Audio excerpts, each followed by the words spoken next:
సంధ్య, ఈరోజు ఏం చేస్తున్నావురా డిన్నర్ కి? ఈ రోజు నీకు చాలా ఇష్టమైన Rajahmundry special fry piece biryani నా స్టైల్లో. ఫస్ట్ అయితే చికెన్ ఇలా బాయిల్ చేసుకుంటాం అన్ని వేసి. ఎంతవరకు వచ్చిందిరా బిర్యానీ? హాఫ్ పార్ట్ అయించేది బావా. ఫ్రై అయితే అయిపోయింది, ఇప్పుడు బిర్యానీ చేయాలి. ఫ్రై చూస్తేనే తినాలనిపిస్తుంది కదా.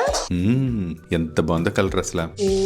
సంధ్య, అయిపోయిందరా బిర్యానీ? అయిపోయింది. ఒక్క 2 నిమిషాలు. లాస్ట్ ఫైనల్ గా దీన్ని సర్వ్ చేసుకునే ఒక పద్ధతి ఉంటుంది. దమ్ బిర్యానీకి ఒక పద్ధతి కదా, దీనికి ఒక పద్ధతి అనమాట. రైస్ చూడు ఇంత పొడి పొడిగా ఒకలాంటి గ్రీన్ వస్తుంది చూసావా, అది చెప్పేస్తుంది అనమాట మన టేస్ట్ ఎలా ఉంటుందో. ఫ్రై కూడా ఫైనల్ గా ఒకసారి వేడి చేస్తాను. సో ఫైనల్ గా నీకు ఇష్టమైన ఫ్రై పీస్ బిర్యానీ అయితే వేడిగా రెడీ అయిపోయింది. రెసిపీ అయితే చాలా బాగుంటుందండి, బట్ షార్ట్ లో పెట్టడం అయితే ఇంపాసిబుల్ అనమాట. ఫుల్ డీటెయిల్ వీడియో పెట్టాను, బట్ ఒకసారి చేసుకోండి, సూపర్ ఉంటుంది. ఇందులో పెద్ద లెగ్ పీస్ ఇందులో వడ్డించుకొని రైస్ చూస్తేనే మీకు కడుపు నిండిపోద్ది, అంత బాగుంటుంది. ఇది చూసారా జ్యూసీగా ఎంత బాగుందో, మసాలా అంతా పట్టి అది కలుపుకొని ఒక పెద్ద ముద్ద పెట్టుకోవాలి.